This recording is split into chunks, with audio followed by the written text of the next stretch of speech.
Zen approche.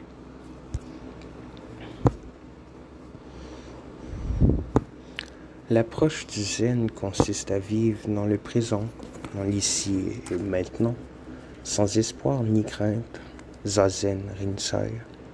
On peut dire approximativement que le zen, Soto, insiste sur la pratique de zazen, de za, assis, et zen, méditation, et de sikantaza, seulement s'asseoir, alors que le zen Rinzai fait une large place au chron, aporie, paradoxe, à visée pédagogique dont la compréhension intellectuelle est impossible, mais relève de l'intuition. Zazen peut permettre de parvenir à l'éveil, satori, pour Dogen. La pratique elle-même est réalisation. Pratique et éveil sont comme la paume et le dos de la main. Il suffit de s'asseoir immobile et silencieux pour s'harmoniser avec l'illumination du Bouddha. Néanmoins, selon le bouddhisme zen, même l'éveil ne saurait être un but en soi. Zazen doit être sans but.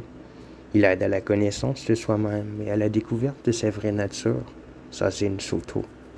Les Quan, école Rinzai, sont des propositions le plus souvent absurdes ou paradoxales que pose le maître et que le disciple doit dissoudre plutôt que résoudre, dans la vacuité du non-sens et, par suite, noyer son moi dans une absence de tension et de volonté que l'on peut comparer à la surface parfaitement lisse d'un lac reflétant le monde comme un miroir.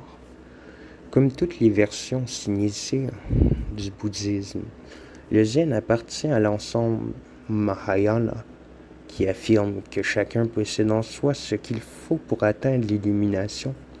Certaines écoles, Tiantai, Huion, considèrent que chacun et toute chose possède la nature de Bouddha. La position zen, plus proche du courant philosophique du Yogacara, considère selon certains que la seule réalité de l'univers est celle de la conscience.